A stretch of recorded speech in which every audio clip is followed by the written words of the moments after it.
VR now allows you to sell your experiences to others. Which memories would you put up for sale? Dying and coming back to life after 4 minutes of being clinically deceased. Truly an experience. I'd share the best concert I ever played with my old band. It was a super fun night and we got really good reception. We were never even moderately big, but that was the biggest we felt. I'm not one to live in the past, but man, I crave that feeling every now and then. Swimming with seals was exactly as cool as you would imagine it to be. My favorite band had me get up and play drums with them. I was like 15 and I pretty much nailed it. As a musician, it's a once in a lifetime that everyone dreams of. My dad telling me how proud of me he is. Edit, I want you all to know I may not be your father, but I can be your daddy. And I want you to know how proud I am of all of you. When my daughter was 3, dressed in a Snow White costume, watering the flowers in our garden and talking to the flowers. My overall best memory. The only thing I would care to remember when I die. It brings tears to my eyes just by mentioning it. The hug I got from Mr. Rogers. My dreams. Last night I befriended a serial killer and just evaded being murdered the whole dream. Get your popcorn. My first tea trip, and I would buy it from myself so I could remember it better. Having a snowball fight at the North Pole while standing next to nuclear submarine. Attending a cookout atop the same submarine while traversing the Panama Canal. Scuba diving in Guam. Snow skiing black diamonds in Jackson Hole. My cat pawing at my face and touching her nose to mine in the morning so I would wake up and play with her. Gives me the warm fuzzies every time. I've seen more than 100 bands live. I'd probably share those. Hiking the Appalachian Trail. There'd probably be a market for sex and virginity losses. This moment in time is the beginning to the movie Strange Days. I just want a demo of the Married with Kids life, so I can decide if I want it or not. All the times I banged 10/10 super hot chicks. People will quickly ask for a refund when they get just a black screen. For an educational purpose, all my memories of being abused so that others may learn what the signs are, to better understand how to escape before it gets dangerous too. Sex with Ops Mom, obviously. The one time I was sitting at work and I checked my phone and got Reddit gold. Oh wait, NVM. That massive shit I did back in college. Birth? I once saw a parrot that imitated human sex noises in 2 distinct voices. I'd share that one for free because it was hilarious. Probably scary memories. With all the respect of the victims of the last events. A shooting I experienced in Mexico between cartels and Mexican Marines, where I jumped outside the car and hid under the truck on the scorching pavement. Bullets zipping though and the pickup vibrating by all the chaos.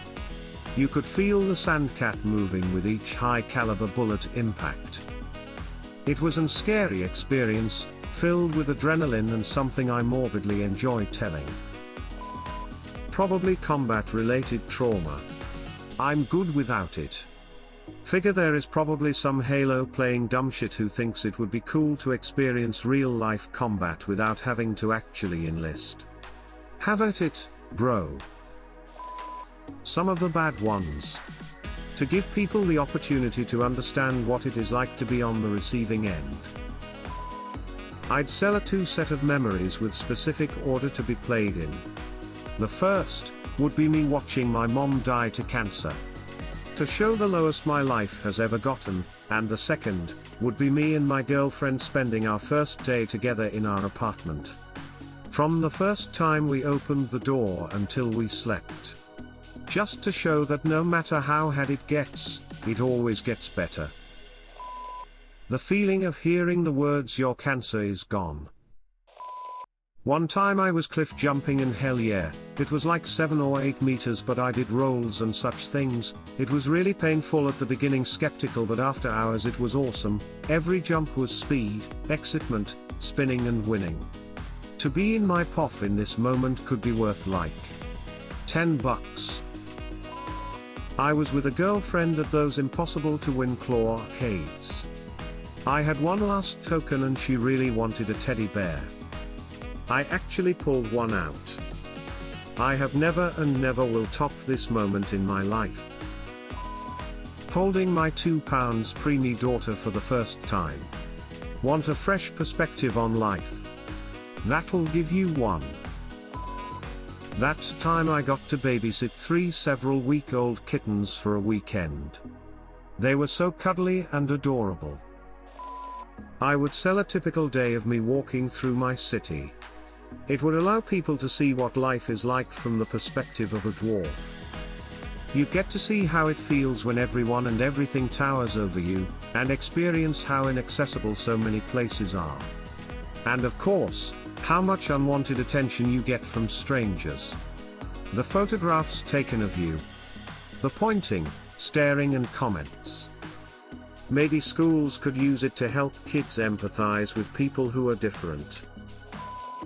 I sat next to Quentin Tarantino in a theater at one of the first screenings of the Edgar Wright movie The World's End, and for the subsequent Q&A with Wright, Pegg, and Frost. He was very animatedly laughing, and loving it the entire time. As a movie dork, that was a pretty once-in-a-lifetime experience.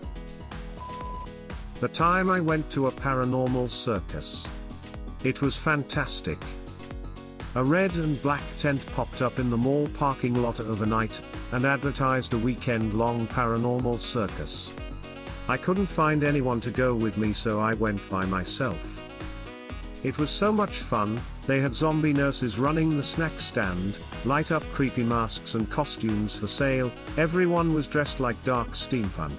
When they opened the gates to get into the main tent, we had to go through an area with open cages to signify the monsters had been let out or something. I got directed to my seat by a lady, and as I walked down the corridor to the main tent, a man with underbite fangs and a jungle cannibal style costume started chasing after me with a chainsaw. Haha. Hey, that's one way to get people in. When I got there I had semi-front row seating, not right at the stage, but the row behind those, right on the walkway near the action and face to face with the performers. Chainsaw Dude apparently liked me because he jumped on the seat next to mine and yelled out the show was starting. There were nicely dressed vampires handing out light-up cups full of slushies and bags of cotton candy, you know, the good stuff. Then a hooded dude with a demon's voice came on stage and announced that if anyone there was scared of the dark to leave then and there. Well, with that the show began, and a tiny clown in blood-stained clothes came on the stage. The rest of the show was amazing: scares, stunts, girls in spike boxes escaping, people in boxes being set on fire, creepy mimes, people being volunteered to perform questionable acts. At one point one guy was doing flips on this huge spinning rod in the air and almost fell twice. I'll admit, I screamed. 11 tents would go back again, but it was a one-time random thing in our small town. Snorkeling in Hanauma Bay in Hawaii. Initially, my wife and I went with the intent of staying an hour or two, having a picnic while we dried off, then hiking up Diamond Head. I felt like a kid again looking at all the pretty fish. My wife got out first and I just did not want to stop. We decided to come back again on one of our last days and spend all day there. Damn, that was a good day. I think there'd be a real market for sporting victories. The rush of winning a big race/game in the midst of the total agony of giving every last ounce of effort is a unique euphoria. I think people would pay handsomely to experience that. Not as wild as some of the others, but I'd sell the memory of a summer I had when I was 16. My parents were away and I had the apartment to myself for an entire summer. There were two huge groups of friends I hung out with, among whom were a few real, solid buddies that I'd known my whole life and a few others less permanent but very cool and funny individuals. My best friend and I dated a pair of best friends, and while I liked my girl enough I wasn't head over heels, and so had fun without any of the ensuing drama. She felt more or less the same way. The weekends were basically 48 hours of non-stop partying and hanging out. Feels like I saw the sunrise every day. Not a fucking care in the world. I think about it a lot now, decades later. I've got a great family, and a good job, but man do I miss that freedom. I had to put my childhood pup to sleep when I was in 6th grade. A few months later I had a vivid dream playing with him and having as much fun as possible cause I knew he had to leave again soon. It was a great way to say goodbye. Edit, thank you for the gold, kind strangers. The replies to this are all so beautiful and they all show how important family pets are and the losses we face eventually. Everyone gets to say their goodbyes in many ways, even if it's not face to face.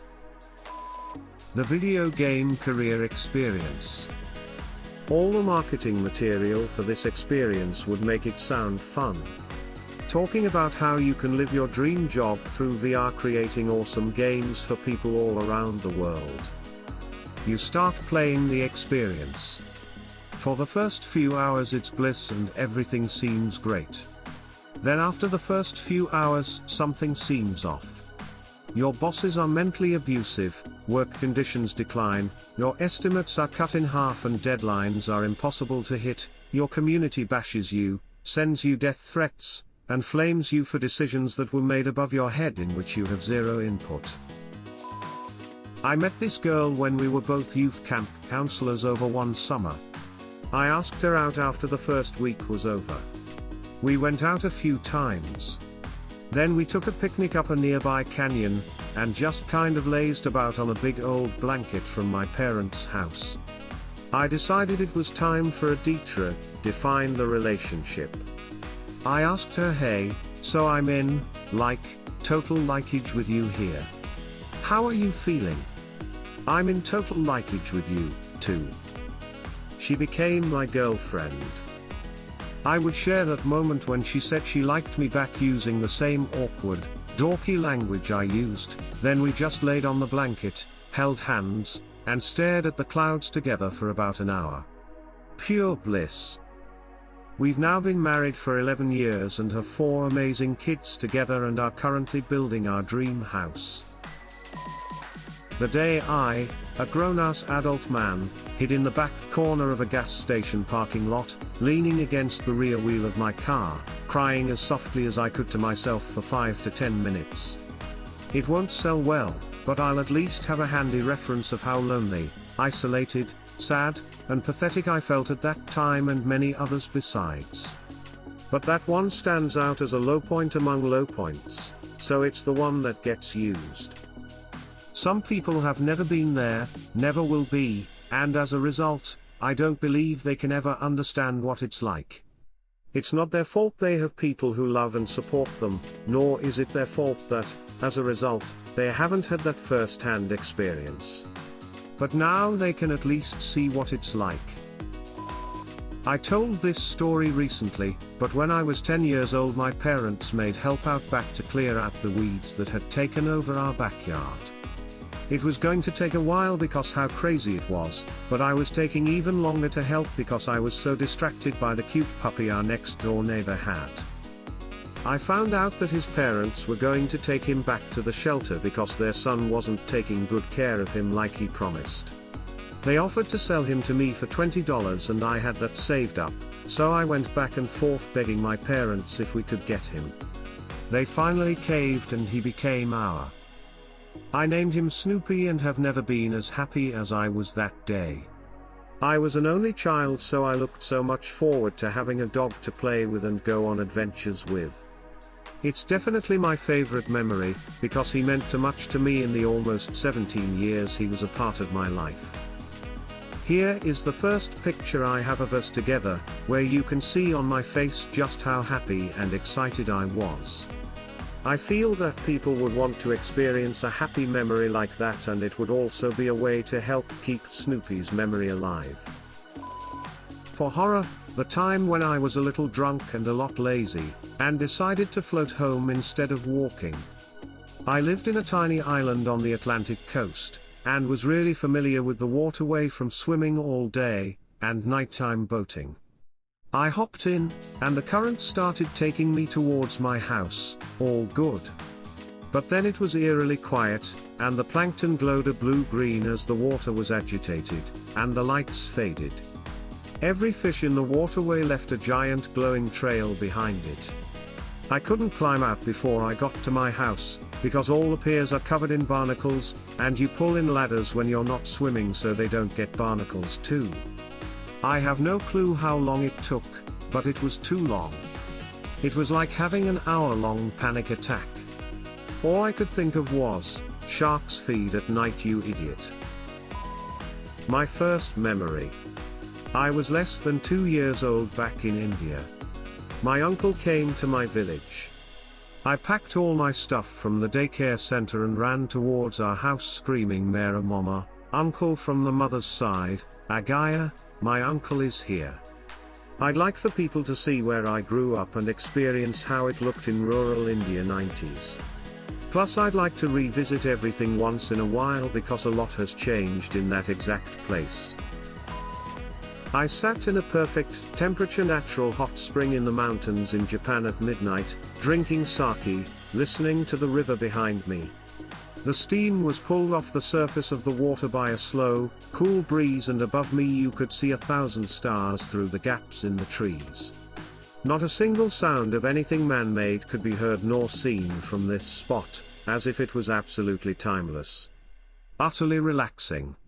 I nearly fell asleep sitting there, head pillowed from behind on a folded towel. Will that memory then be removed from my brain?